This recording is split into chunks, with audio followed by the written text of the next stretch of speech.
Welcome everybody to a brand new top 10 episode where me and Captain Invisible, we're going to talk about the top 10 factions in Medieval 2 Total War. What's up, Captain?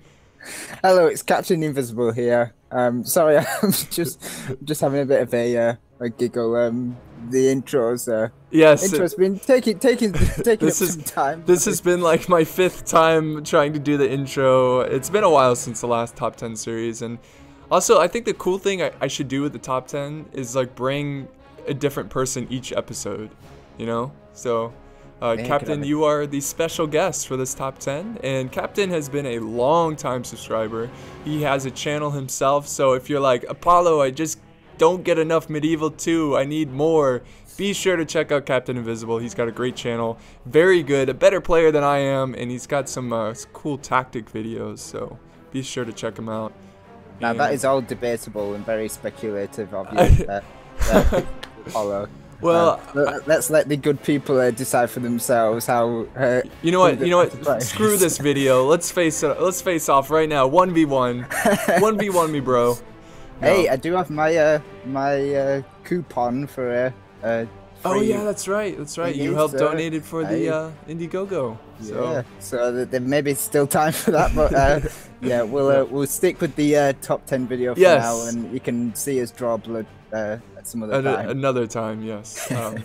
It's gonna be a brutal fight. But anyways, yes, top 10 factions. Now this is gonna be based off online battles. So let me make this clear. This is based on online battles. Online, when you're playing with multiple people that are across the world online. All right, I just want to make that clear because.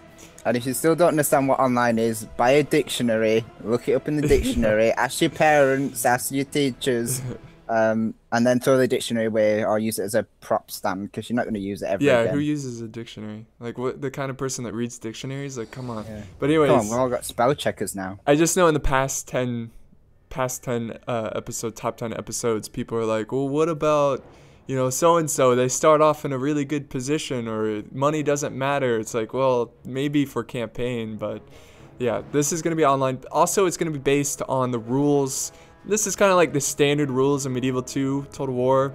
It's 6-2 cav, no artillery, no guns, and I think that's it, right? Yeah, also the 6-2 cav rule, it is a maximum of 6 cavalry, and 2 of those 6 can be horse archers only. Yeah. So before anyone says, oh, I could just bring 6 horse archers and beat your heavy cav, it's like, well, no, you can't. You'll be breaking the rules. You could only get 2. Yeah, exactly. Yeah. All right, so let's go ahead and get started. I guess I'll go ahead and start with number 10. Number 10, we have England. So, yeah, England at number 10. Are you as surprised about this at all? Not really. I mean, I don't think England is a top faction, but they're certainly up there. I mean, well, they're top 10. Yeah, I mean, out of the 17 factions there are, England was always going to be on the list, but yeah, they're not that high on the list simply because they do have some glaring weaknesses. But let's talk about strengths. Let's do strengths. Yeah. First. So one more thing, another thing that we tried to balance and look at is their pitch battle abilities and their siege battle. So England on the pitch side of things, they've got good armored swordsmen, so they've got good infantry. Absolutely, yeah. I mean, they're armored swordsmen. They're basically chivalric knight copies. Yeah. But they are pretty formidable. Decent armor upgrades, decent attack stats. You don't really get any better than the armored swordsman chivalric knight. Combination. It's too good. It is really good, and they have the longbows, which are very effective in siege battles. That combo of longbows and armored swordsmen, very deadly. I've noticed that the longbows actually do quite well against infantry as well.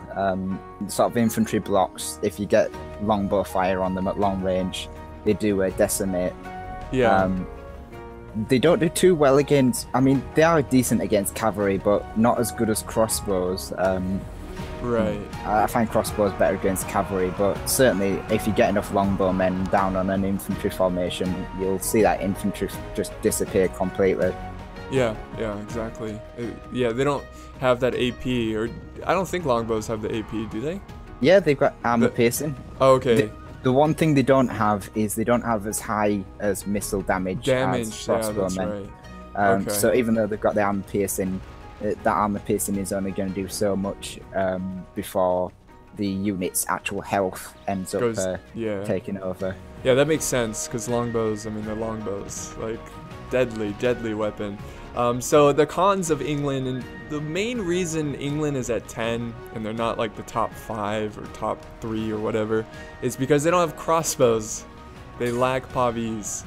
Yeah, it's a shame that, you know, we have to move them down simply because of the lack of crossbowmen. But the Pavis crossbowmen are just so good that they alone win skirmish battles. Yeah. What I'd also like to mention as well is, as good as England's top infantry is, sort of the armored swordsmen, the dismounted feudal knights, they have a lot of infantry that just can't do anything. The sort of dismounted English knights, the heavy billmen, they're all great looking units, really great, and they all look like they could do some damage, but they don't, and it's all down to that two-hander bug that ruins all really pretty units. Yeah, and England has a lot of two-handed, you know, they've got the dismounted English knights and stuff, which are still effective, but, you know, they can be a lot better. So you want to move on to number 9? Yeah, let's move on to number 9, which I have as Hungary. Yes, the watermelon color faction. Gotta love Hungary. Absolutely. You know, they've got the style points. They look very interesting, very unique faction. And I think the reason they're 9, and it comes down to really one unit, the Royal Banjo. Very deadly. I mean, I wouldn't even stick to one unit. I would say that Hungary are probably one of the most cost-effective factions in the entire game. Yeah. I mean, as you said, the Royal Bandarian, they cost 790 florins for a unit that, you know, is just so a pretty damn good unit, and it's just so cost-effective. Yeah. Just such great stats, and infantry-wise, they've got everything: the dismounted chivalric knights, the dismounted feudal knights, you know, nice cheap axemen. They've got this nice selection of infantry. Yeah, to back up sort of the heavy cav. And they have the pavis crossbowmen. Of course, yeah, the pavis crossbow militia, taking up the stand as the missiles component of the Hungarians. Yeah, and they have amazing light cav, the hussars. Really fantastic. Cavalry being Hungary's probably mainstay. Which makes sense, because they're a Eastern European type faction. Yeah. So, weaknesses. Yes, the weaknesses of Hungary. Go ahead. There is one specific one, and that is, as good as their infantry is, it's not elite quality. Right. Well, compared to the armored swordsmen, chivalric knights that we spoke to earlier, as England, Hungary just doesn't have that one unit that can really contest against other heavy infantry. Yeah, in fact, their dismounted chivalric knights, even though they're called chivalric knights, they have different stats compared to the other chivalric knights, so they're weaker. Yeah, do you want to know why that is? I have no idea why that is. Why is that? That is because of their funky little shields. Really? You know, is that why? They have those rectangle shields. The shield value is lower on the chivalric knights. Ah, okay. So you could probably argue that shields don't really matter, but against missile fire, you're probably going to kill more of these chivalric knights than you are the other ones. But yeah, it is down to the shields. So yeah, the shields look pretty, but they're not going to help you against missiles. Yeah, that is true. So even though, like you said, they don't have that one like deadly elite infantry force that just holds the line kind of thing. Yeah, I mean, they've got plenty of units to sort of hold the line, but in terms of having a strong infantry unit to contest with the elite units of other factions, they just don't have that power. Yeah. But I mean, overall, like Hungary, very like diverse, and I think the faction has a little bit more of a learning curve because they don't have that overpowered unit. You know, you kind of have to really use your army to its full advantage, you know, basically. So that's maybe why they're more 9 instead of like the higher up factions. Yeah, there are better factions than them, and you really have to utilize their cavalry to its maximum because, you know, with a maximum of 6 cavalry, you really have to pick the right cavalry and really use it for Hungary. Because if you lose your cav, you lose your main striking element of your Hungarian army. Right. All right. So number 8, we have France. So, yeah, France, the reason that they're at number 8 is because they have excellent infantry, very, very good infantry, and they have some pretty solid cav, too. So yeah, really, really decent cavalry. They don't have as good cavalry as they seem to have, but they still have some pretty decent cavalry in the mix. Sometimes it can look a bit confusing with the amount of cavalry they do have. I mean, they've got literally 10 or 12 units of cavalry, which is insane. But really, only a couple are, you know, that quality level that you should bring to a pitch battle or something like that. Yeah, absolutely. But that can be a weakness. Let's talk about their strengths first and see what we can pick up. Oh, go ahead. So, well, the obvious strength, as you said, is their infantry.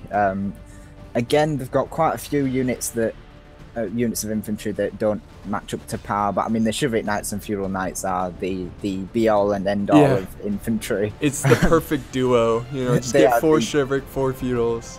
Yeah, they are the absolute standard. I mean, you know, the standard at which all other infantry should be compared is the chivalric and feudal knights. Very decent infantry.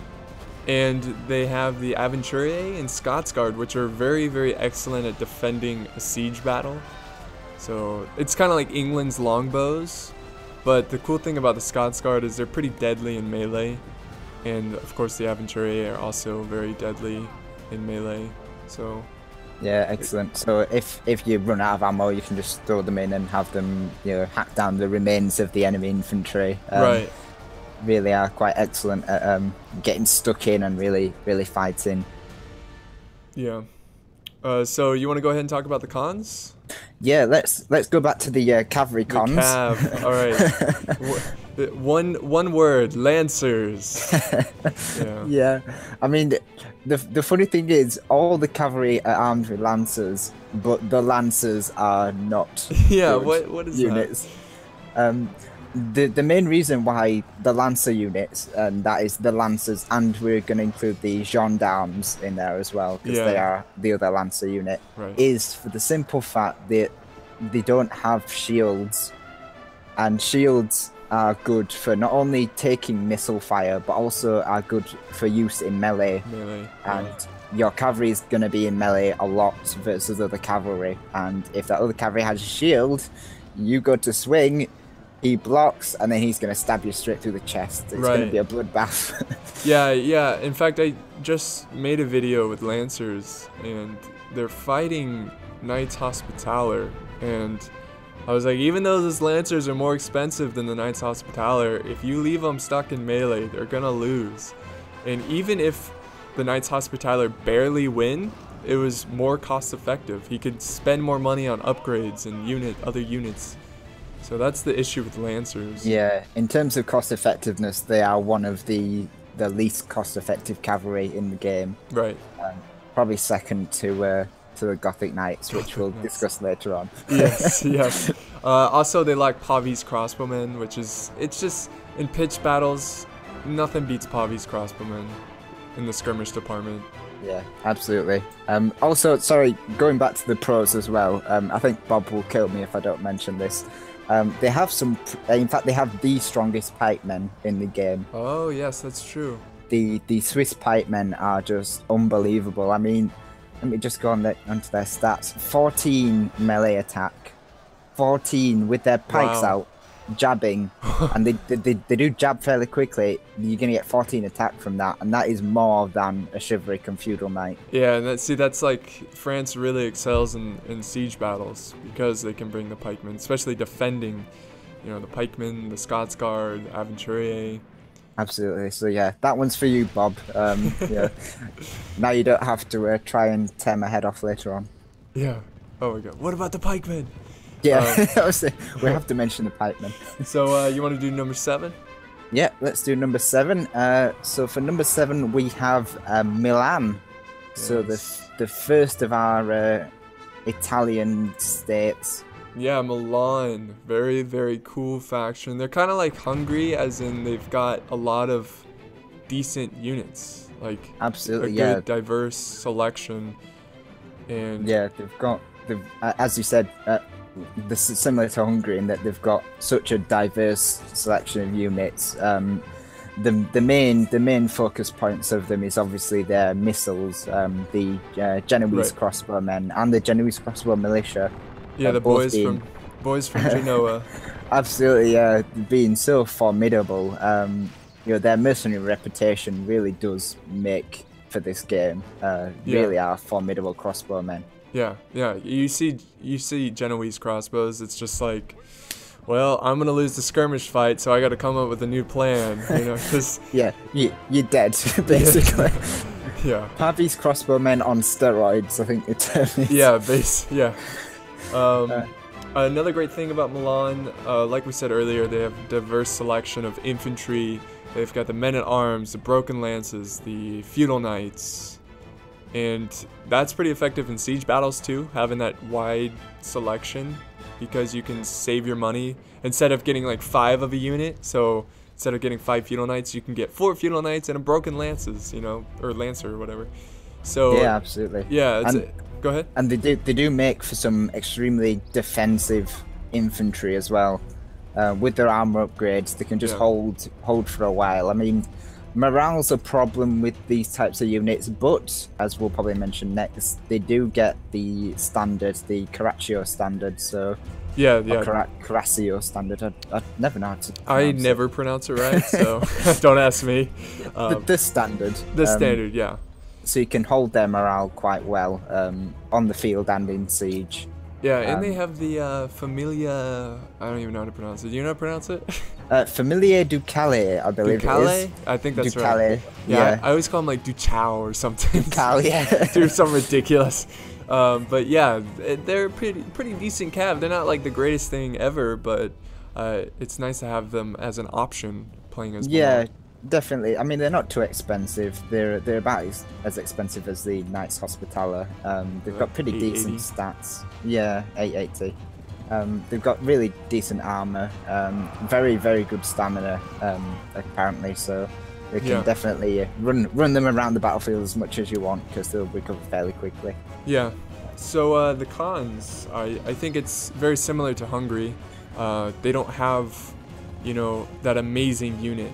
I mean, other than the Genoese crossbows, but infantry-wise, cav-wise, you know, they kind of lack in that section. Yeah, they're very lackluster in terms of having a superior heavy infantry. You know, feudal knights will only get you so far, and as I say, the broken lancers and the men-at-arms, the dismounted versions, they're okay for defense, but when you want to attack, the morale will be really shaky, and you'll lose them. Especially in high money games, you know, where people can like really spam, like for example conquistadors or something like that. You know, men-at-arms aren't really going to do anything. Yeah, absolutely.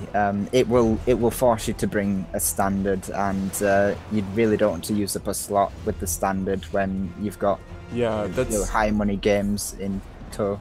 That's another con. I feel like the standard is a pro, but it's also a con because it's slow. You gotta babysit it, make sure it's near your troops. If you don't have it, your troops are gonna break. So, you know, that could be an issue with Milan. It is an issue, and as we mentioned earlier, they have this wide selection of units, but they just don't have the elite cavalry either, really, to match other nations. You'll bring your Familia Ducale and hope for the best, or bring upgraded Knights Hospitaller. Yeah, with Milan, you probably want to be more defensive with your cav and try to get a lot of kills with your crossbows, make the enemy come to you, basically. Yeah, I mean, you'll get lots of kills with the crossbows, so you're being defensive with your cavalry is not a big problem at all. No. And you've got pikemen, so you can really defend your infantry. Yeah. or at least block your infantry quite well with them as well. And that's also good for siege battles. But moving on to number 6, we have the Moors, the first Islamic faction. Very, very cool. And the Moors are just amazing. I love me some Moors. One of my favorite factions. So why do you think we put them at 6? I think it was mainly because of their infantry. Yeah. They've just got such an awesome selection of infantry. You're really spoilt for choice with regards to infantry. Yeah, so they've got the dismounted Christian Guard, which are just under the conquistadors in how good they are. You know, they're very, very deadly. You get 4 of those bastards and they will destroy things.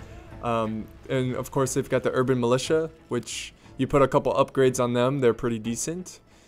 And also you brought up earlier about the Sudanese tribesmen, how they're very cost effective. So if you're playing like a low money battle, or you have some extra, you know, gold laying around, get a couple units of tribesmen. Absolutely. Yeah. I mean, fun little fact, I think the Sudanese tribesmen are probably the cheapest sword infantry in the game.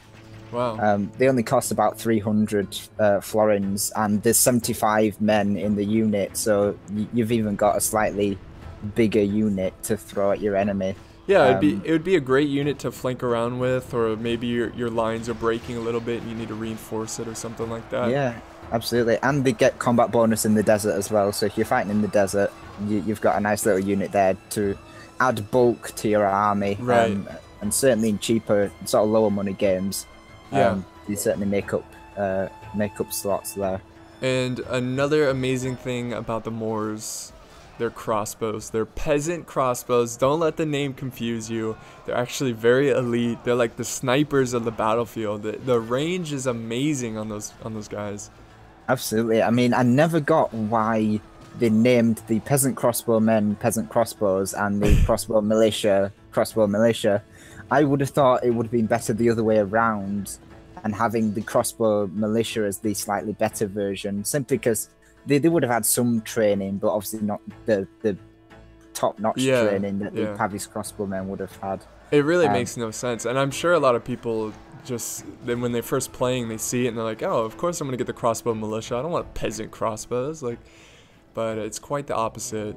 Yeah, I mean, the crossbow militia do have slightly better defense. It's probably due to slightly more armor. But to be honest, if you're not going for the peasant crossbowmen, you are making a terrible, terrible mistake. Yeah. Yeah. They're great for being aggressive with, you know. Yeah. You can get the first volley off. Another thing I feel like I have to mention is, I know spearmen are not that great for any faction anyway, but if you're gonna pick a faction that had the best spearmen, it's got to be the Moors. Yeah. They're dismounted Tuareg spearmen, even though they've got less men in the unit. They've got 9 attack and 10 defense. That's I mean, if you're smart with them and you can get them in a cav engagement, you know, sneak them in there, they can probably do a lot of damage or flank around the infantry. Yeah, absolutely. I mean, you know, you're gonna get some work out of them. Yeah. So the main con for the Moors, I would have to say, is the cav, and that's a pretty big con. Yeah, they really struggle with cavalry. I mean, they really lack that really super heavy cavalry. They do have heavy cavalry, but in terms of having a really super heavy one, like the other Islamic factions have, or the Western European factions, they really lack that super heavily armored, just blunt hammer type cavalry. Right. I mean, if you're pretty good with light cav, you might be able to, you know, do pretty well with that. But again, I think you would have to kind of play defensive with your cav. You know, try not to go crazy and rely on your cav with the Moors. Yeah, I mean, if you are going to be that aggressive, you should really support them with spearmen, maybe, because, as I say, you do have access to some nice spearmen.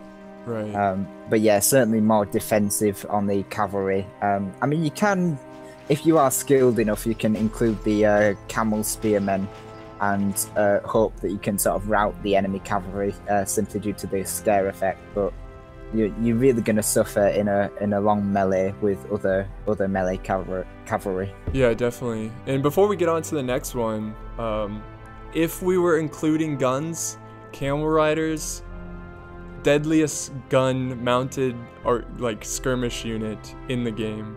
They're so devastating. They actually have the most missile attack out of any unit in the entire game. Yeah. And they shoot like Western, like cowboys of the West. Yeah, So- exactly. They reload so fast. It's stupid ridiculous, and that's They why are most people ban ridiculous. them. All right, so you want to go ahead and say number 5? Yes, number 5 we had down as the Sicilians. So the Knights of Sicily. Yes, very, very cool faction. They've got the Normans. The reason they're so good, well, the Normans, which are equivalent to feudal knights, so it's nothing special there, but style points, definitely get some style points. And I think one major factor is that they have the sword and buckler men, which you put a couple upgrades on them, and they're pretty deadly. Yeah, I think I've underestimated the sword and buckler men in the past, but I think after using them quite a few times, they do have that wow factor. I mean, they've got the same attack as a feudal knight unit. They have slightly less defense, but I think they've got more armor when you upgrade them. So they get the advanced plate armor, which it's got to give them some points for style and pure aggression alone.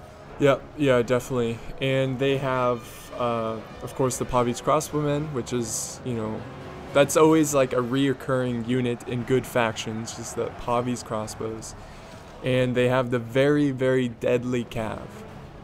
Yeah, in terms of the Italian factions, the Sicilians are definitely the best for cavalry. They've got, as we said, they've got the Norman Knights, which if you upgrade them, they get the nice plate armor. I like that plate armor better than the Chivalric Knight one, actually. Yeah, and they're pretty fast, aren't they? They are. After doing a few sort of racing tests, they are actually, because they're unbarded, they are a lot faster than barded cavalry. Yeah. So you can actually get them across the battlefield pretty quickly. Yeah.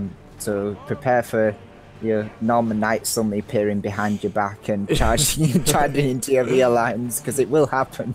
Yeah. I think Sicily is also another great rush faction, because they have the Norman Knights. They have the very, Cav is so important in this game. And if you can get a good charge into infantry, it'd be a great rush faction. And I hate facing Sicily. I really do. So frustrating. Yeah, I mean, I've not had the best luck with Sicily. A lot of it is down to their morale issues, which we'll talk about in a little bit. Well, you can go ahead and start the cons. I think we... Yeah, I think we've covered the cavalry, haven't we? The pros, yeah. Yeah, let's go into cons. Why not? Obviously, as I said, the main con with Sicily is probably down to morale. I know a lot of their units, like the Norman Knights, have pretty good morale, and that's all fine. But like the Italian factions, they have these lower quality swordsmen, the broken lancers and men at arms, and unfortunately, they don't have good morale. Right. But what's worse is Sicily can't bring a standard to help support them.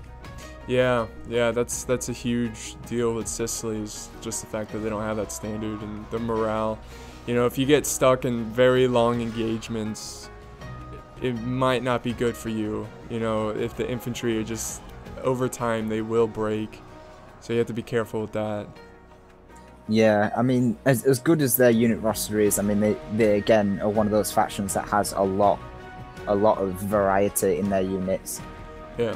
They don't, and they kind of also lack that really elite sword unit. I mean, I know we've covered the sword and buckler men and the Norman Knights, but they again lack a really super powered infantry. Yeah. Which isn't too bad for Sicily, because they've got other swordsmen to cover to basically make up numbers. Yeah, don't they have Chivalric Knights?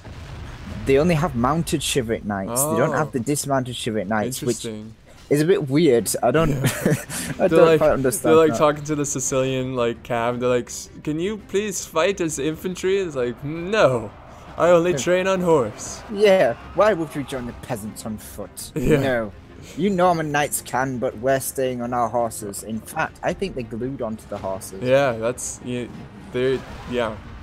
their armor is kind of attached to the horse, and they just can't sort of climb out of the armor and Yeah. sort of get up and sort of walk around, and then when they want to fight, they climb back into the armor. They just lose feeling in their legs after a while. They become stiff on the horse. They're like, after a victory, they're inside the castle eating their feast, and they're just like sitting on a horse, like, pass me the turtle leg. Alright, so moving on to number 4, we have the Holy Roman Empire. And the reason they're so up there is because they have a lot of just deadly units. They've got feudal knights, they've got the imperial knights, they lack morale, but they've got that AP attack, and of course, they have the deadly Teutonic knights. Yeah, absolutely. The Holy Roman Empire was pretty much always going to be on the list, almost purely down to its cavalry alone. Yeah. Those Teutonic knights are ridiculous when you upgrade them. Yeah, and it's a good combo to have the Teutonic Knights and mix in like a unit or two of the Imperial Knights. Yeah, I always view the Imperial Knights as a kind of cheaper, slightly worse Teutonic Knight. Yeah. They both get maces, they both get heavy armor when you fully upgrade them. Yeah, they're a good support unit. Yeah, fun fact, the Imperial Knights are on a similar level to the English Knights of England and the Portuguese Knights of Portugal as being kind of a unique cavalry knight to each faction. Yeah. I've not tested them all out, but I'm pretty sure the Imperial Knights and the English Knights could give each other hell, simply because they both have armor-piercing melee weapons. Yeah, except the Imperial Knights have maces and the English have axes. Yeah. Which is pretty cool. And the Imperial Knights are slightly cheaper as well, so okay. Yeah, you'd have to factor that in as well. But that's true. They make for some nice, unique cavalry. Another great thing is, of course, they have the Pavis crossbowmen, and of course that wins in the skirmish fight. Yeah, you that know, really helps them. Before you all start saying, oh, but you know this faction gets these decent archers. Pavis crossbowmen beat all archers in the skirmish. In pitched battles, yeah. Yeah, they might not have the best morale. They might tire really quickly, and you charge cavalry into them and they die. But in terms of fighting with other archers, Pavis crossbowmen win in the field. And they have pikemen, so they're pretty decent in siege battles. Yeah, they probably have the second best pikemen, the Langschnitt pikemen. Yes. So awesome looking too. Yeah, funny. So the cons. Oh, go ahead. Yeah, I was just gonna say great history on the Langschnitt pikemen. Yeah, definitely. The Langschnitt mercenaries were quite formidable, and definitely it's a cool story behind them. An addition, to the Holy Roman Empire force. Yeah. So the cons, I guess I would say the fact that they have a bunch of these awesome looking units, but they're worthless. Yeah. Like the Gothic Knights, the Zweihander, and the Forlorn Hope. Yeah, I would say they suffer the same problem as England. If you don't know what you're doing or don't know what units you need to pick, you kind of suffer this thing where you buy a unit and you don't know whether it's going to be good or not. And I've seen a lot of people pick up the dismounted Gothic Knights, pick up the Zweihanders, think they're going to be awesome, and then you lose the battle simply because your infantry wasn't going to hold. Yeah, I definitely think that's a newer player issue, because when I first started playing, I was the same way. I was like, oh, Gothic Knights, oh hell yeah, they look so sweet. And then over time, you're like, they kind of suck. Like, they're not getting the job done. Yeah, I'll tell you what got me. I was doing a siege battle, and I was versing a Holy Roman Empire player, and I was pushing up a ram with a unit of feudal knights, and this Gothic Knight unit just charged out of the gate for no apparent reason and started hacking into my feudal knights whilst they had all this ram. And I sort of looked away because I couldn't bear seeing my feudal knights die, and I turned back and these Gothic knights routed back into the thing, and there was just this pool of dead Gothic knights around my feudal knights. And after that, I've not touched a dismantled Gothic Knight unit they're just after so seeing expensive. that slaughter. Yeah. Yeah, it's funny how that'd be fun, like siege challenge. Like you can only bring Gothic Knights and Janissary heavy infantry. You know what? I was gonna suggest that to you. Actually, doing a battle Gothic Knights versus Janissary heavy infantry. Who is the biggest loser out of those units? Who's the shiniest turd or whatever? Yeah, you could name that. That could be the title of the video. All right. Obviously, another weakness is the mounted Gothic Knights, which are just as bad as the dismounted Gothic Knights, except they are mounted on shiny horses. Yeah. So they're expensive turds. So the Gothic Knights. Yeah, they look fabulous, but they fight. Like turds. Yeah. And also an honourable mention back to what we said about the Moors. The Holy Roman Empire are the other faction that get a mounted gun unit. Oh, right. And you're, again, quite formidable. Less range, and I seem to have been mistaken earlier. It seems to be the Raiders that have the highest missile attack of 20. So that's a mounted gun unit that causes morale fear with a missile attack of 20 armor-piercing damage. So your knights are gonna go bye-bye. Yeah, they're very fast, and don't they have lances so they can really get a good charge? Yeah, they have spears when they go in melee, yeah. so they're effective against your mounted units as well in fights. But because we're not including guns as part of our list, that's why the Holy Roman Empire aren't higher, as it were. Yeah. Maybe they would have got higher with the guns, I don't know. Yeah, because there's a couple factions ahead of them that have some pretty powerful guns. And so you want to say number 3? Yeah, let's go with number 3, which is the mighty Portuguese. Yes, in other words, the lesser Spanish. Lesser Spanish, yeah, as we've been referring to them. Yeah, so Portuguese, they're awesome because, one word, conquistadors. They've got, some argue, the deadliest infantry in the game. And they have the dismounted Portuguese, which is pretty good against Cav. And they've got solid Cav, the Knights of Santiago and Chivalric Knights. They have Chivalric Knights, right?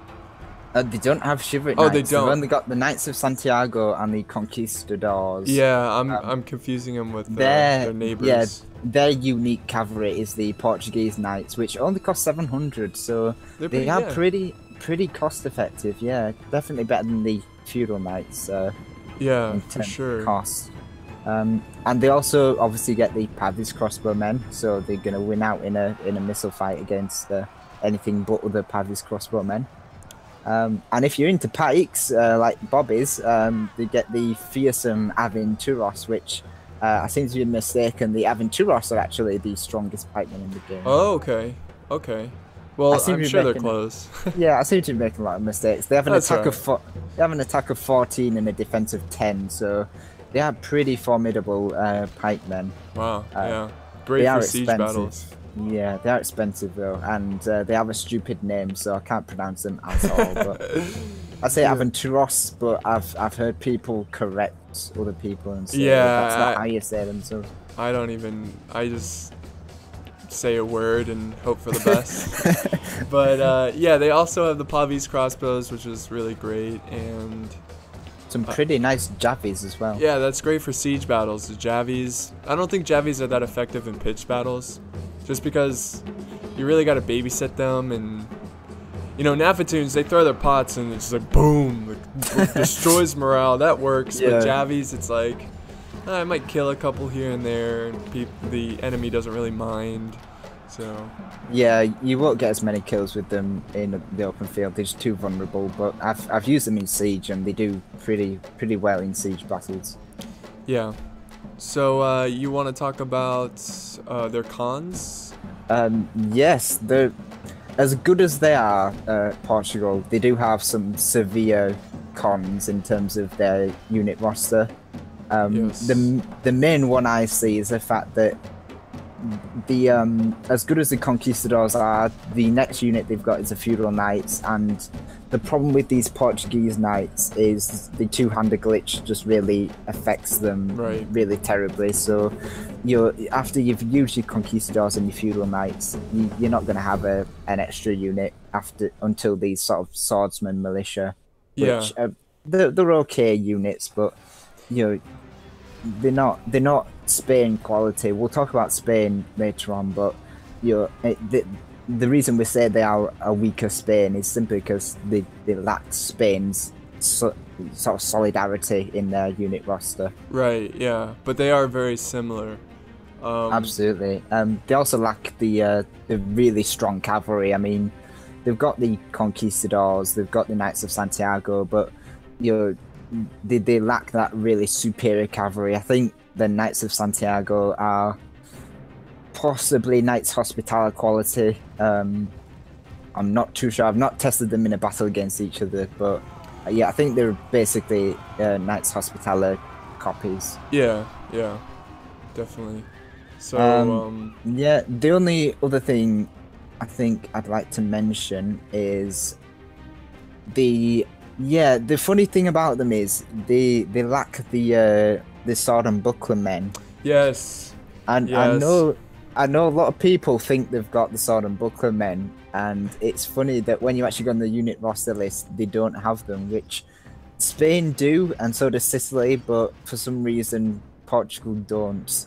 Yeah, I guess like sword and buckler men are like, no, I'm not going to Portugal. I'm staying in Spain. Yeah, we only fight for Spain and possibly Sicily. yeah, for whatever reason. Yeah. But yeah. Sorry, another honourable mention unit is the Portuguese arquebusiers, which are just absolutely formidable gun units. I mean, they get the musketeers as well, but in terms of close quarters gunnery, there's no unit like the Portuguese arquebusiers. Cool.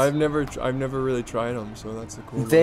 They have this. I think they have the same missile stats as the standard arquebusiers, but their melee stats are ridiculous. Okay. 11 melee attack and 13 melee defense. They will hold their ground, so you can shoot off like 2 volleys, shake up an enemy, and then just charge in, and you're gonna rout units that way. So siege battles that allow guns, Portuguese arquebusiers all the way. Yeah, but they are ridiculously expensive. They cost 760 florins, so you pay the price for all that musketeer mastery. Yeah. All right. So number 2, we have the Venetians, Venice. Very, very solid Italian faction. They've got the heavy Venetian infantry, which they are so deadly. They have the deadliest charge out of all the infantry. And of course, they've got the Warhammer, so they can crush some skulls in. Yeah, because who doesn't want to crush some skulls with a giant Warhammer shaped as a fist? You know, right? It's just what you want. As a medieval knight, you've either got the choice of a sword, which was okay against armor if you got them in the gaps, or you get a mace, which you just have to swing and it's going to kill someone. Yeah, you do one swing, destroy the shield, do another swing, destroy their face, and then victory. But yeah, Venice is really cool because they've got pikemen, which is good for siege battles. They've got the Pavis crossbowmen. They have the Strads, which are extremely deadly, very, very fast light cav. In fact, most people ban them or put restrictions on them, like max 2 or something like that. And of course, they have like feudal knights, so they have, the solid infantry, and they've got good heavy cav. Yeah, they've got a nice backbone of units, and the cavalry, they've got the Knights Hospitaller, which is basically all you kind of need for heavy cavalry. Yeah, it's like the standard. It's like, the standard for the weaker factions for cavalry. If they didn't have them, they would struggle with heavy cav, but they have them, so they've got decent cavalry. In terms of missiles as well, as you said, they've got the crossbow militia, so they've got the Pavis crossbow variant. Yeah. Do they not have standard? They don't have standard. I think they just have the Pavis crossbow militia. But that doesn't matter because they have the same stats. So. Yeah, exactly the same stats. So only one's called militia. I could just imagine them in the castle yard going, "Ha, you're militia." It's like, but we can shoot as good as you. It's like, yeah, but you're militia. Yeah, that's more of a campaign thing because they get free upkeep. Yeah, Yeah. and you can also get them from, you can only get them from cities, and you can get the other crossbowmen from castles. Right. And they also get the Venetian archers, which for siege Oh, battles right. are pretty good units actually. Yeah. Yeah. Decent archers. They don't have armor piercing, but they've got long range, and they've got pretty good melee stats as well. Yeah. And I've they had, look awesome. oh, absolutely, yeah. I've had battles where Venetian archers have just been fighting in melee and just tearing people up. They are really ferocious little archers in melee. Yeah, definitely. So I think the cons of Venice is morale issues. So the heavy Venetian infantry, they really lack in, well, I think they have lower morale than the standard, professional heavy infantry. So you got to bring that standard, that could be a handicap there. Yeah, like we mentioned for Milan, having to bring the standard, being almost forced to bring it, is such a handicap. Yeah. Movement-wise, and sort of getting into battle quickly when you need to. You're just going to be lagging behind with this standard, and it's almost a requirement for Venice, because you are going to suffer with your Venetian heavy infantry, which you can't afford to route because they are so expensive. Yeah, you really have to make sure you get that charge off when you go into the fight. Yeah, I mean, compared to compared to feudal knights, you're just comparing them off the bat. The feudal knights, standard attack and defense of 13 attack and 21 defense. The Venetian heavy infantry seem to trade off defense for attack, and they have 16 attack and 16 defense with a charge of 5. So you have to get that charge, and if you get that charge, you will destroy an enemy infantry unit. If you don't, you're going to be suffering from a lower defense unit that's going to be trying to defend itself, and they'll do well, but you're going to be wasting their potential by not charging them in. Yeah, exactly. So you want to do the final faction here, the last one? I think we've covered Venice. So the final faction we chose might be a bit of a surprise here, but they were really such a good faction. They just needed to be put on there. So the final faction we chose was the Aztecs. Oh yes, the Aztecs. See, they're so good because even though they lack cav, the infantry is so fat. Okay. We're just messing with you. It is not the Aztecs. But although honorable mention in the Aztecs, Coyote Priest for the win. They got style points. I mean, look at their uniforms. That is a beautiful army. But we do have a true number one, and it was always going to be, with Venice being second, it was always going to be Spain as top dog of the factions. And late period Spain with high money, you just can't beat it. Like, they've got everything. They literally have every single unit space covered. There's barely any unit slot that is not covered by a unit in their unit roster. Yeah, they have, I think their weakest, point is light cav. I think that's it. Yeah, they don't. In fact, do they have any?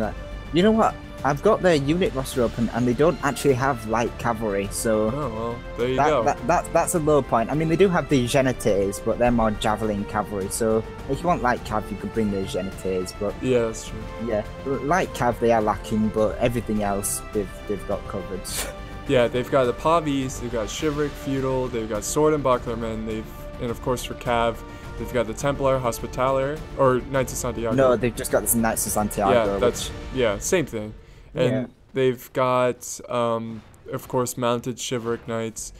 So, just if you want to win, and of course they have the conquistadors. If you want to win, just play as Spain and destroy people. Yeah, honestly, you can't go wrong with Spain's unit roster. It's all there. Just pick the best of everything and go with it. Except in low money games, in which case you'll actually have to think about what units you want to bring. Yeah, so I think Spain is great for new players because, Venice is great and all, but, you gotta make sure you charge, and you gotta make sure you set this up right. You gotta make sure you have the standard, and there's a lot more micro involved. So if you're a newer player trying to learn the game, I would go with Spain. Portugal's also pretty solid. So, there's less there's less of a learning curve. Yeah, absolutely. I mean, I see a lot of people playing online with Spain, and they do really well with the Spanish. Yeah. As we said, you can't really go wrong with them. And if you're allowing guns, they just get better with them musketeers. So, musketeers, yeah. The one thing I would mention is don't bring the gendarmes for the same reason that you shouldn't bring them as France, simply because they don't have shields. They're a bit crappy, but yeah. Really, if you have the money, just Chivalric Knight it up. Yeah, Chivalric Knights, Conquistadors, it's all you really need infantry-wise, and cavalry-wise, similar sort of setup with your Chivalric Knights, Conquistadors. Yeah. Have these crossbowmen. You want to bring pikemen, bring a couple of pike militia. You don't really need any better than pike militia, to be honest. And yeah, just go with it. I mean, you're not going to go wrong with an army like that. The main problem and the reason why we put sort of England and other factions like that further down was because there's a lot you can do wrong with those types of factions. Yeah. With their two-hander units, you really don't want to bring them, but I know a lot of people that do, and it doesn't turn out too well. Yeah. And especially with England, they kind of put you in that mindset where you have to use your stakes, and really stakes are just going to kill your own cav as much as the enemy cav. So if you don't know what you're doing with them, don't put them down, because you are going to run. You're very likely to run your own cavalry. You forget about them and you charge into them by accident, and that's the end of your cav. So yeah. So Spain for the win, guys. Yeah. Spain. If you're new, go for Spain. If you're tired of losing, go for Spain. And so yeah, that's our top 10 list. We'll go ahead and kind of talk about honorable mentions and stuff like that. And so yeah, do you have any honorable mentions you want to bring up, Captain? Yeah, the one honorable mention I would like to bring up is the Russians. They've just probably missed out on the list simply because even though they've got great cavalry, I mean, the Sarsgaard are one of the best cavalry in the game, and the Drezina are a very, very cost-effective cavalry. They just lack that heavy infantry to really do much, and it's a shame, but their really expensive infantry just isn't very good. And even go ahead. And well, they just lack that infantry power, so you are going to lose quite a lot of infantry fights. Yeah, certainly, and they're kind of a little expensive, for their quality. You're kind of paying too much, I feel like. And of course, they've got the dismounted Devor, which are really awesome. They're pretty much an infantry unit that are really great at shooting bows, but they're not crossbows. And crossbows are so important in pitched battles. Yeah, we can't stress this enough. Crossbows beat archers, full stop. Yeah. If it was a siege battle and if it was against infantry or cavalry, maybe a different story. But missile on missile, crossbow versus archer, there's no contest. The crossbows are going to win. Yeah, without a doubt. So the Pavis crossbows are going to win. Don't confuse the standard crossbows with Pavis crossbowmen. It turns out the other way around if you try to use standard crossbowmen. Yeah, it's that big shield that protects them. It is always the big shield, yeah. So yeah, I think my honorable mention would have to be the Byzantine Empire, the boys in purple. Maybe this is a little biased because I love them so much, but they've just got some really cool units, and of course they don't have crossbows. Their cav is a little weak, their infantry is a little subpar, but I mean the Latin Con, you gotta bring the Latin Con. They're so awesome, and they've got the Byzantine Guard archers, which are actually really good in siege battles. But as a whole, the Byzantine Empire is not that great of a siege faction. And I'd also like to mention as well that as bad as two-handed units are, the Avenging Guard are still pretty good units. Yeah, I think they're like the best two-handed unit. Definitely. I mean, the stats don't do them justice at all, but if they were working units, they would destroy everything. Yeah. And I mean, Conquistadors, Venetian heavy infantry, you can kiss them goodbye, because 20 attack and 15 defense on a working unit is just that's a shame. Be all and end all of all infantry units. Yeah. All right. Excellent. So I think that was the honourable mentions we wanted to bring up. obviously there are some factions that we've not chosen, and there are good reasons why we've not chosen them. We don't really want to go into too much detail with them at the moment, but Yeah, I mean, this is all like personal preference. Everybody has their own playing style, so please feel free to tell us what your top 10 is in the comments. You know, if you disagree with a couple things, just let us know. Of course, this is subjective, and this is really a personal top 10 list. I wouldn't say like, you know, this is it, this top 10. No other faction belongs in here. So yeah. Absolutely. I mean, but bear in mind that me and Apollo have been playing this for quite a while now. Certainly, I've been playing online for about 2 years. Yeah. So I've seen a lot of factions, go through and fight, and I've experienced quite a lot of losses and victories based on these factions. So we certainly know what we're talking about with the factions. Yeah. So yeah. Please remember, guys, leave some feedback. Let us know what you feel about the lists and write down your lists. I would love to hear what you guys have to say. And Captain, thank you so much, Captain, my captain. Thank you for joining me in this little video here. And it's been great. Thank you for having me, and I hope to see you again soon. Hopefully on the battlefield, where I get the epic showdown. Head as a trophy, but we shall see. We shall see. Yeah, so guys, be sure to check out Captain Invisible's channel, and if you like his content, be sure to subscribe, like his videos, and yeah, I think we'll end it here. So thank you so much for stopping by, guys. Yep, see you later.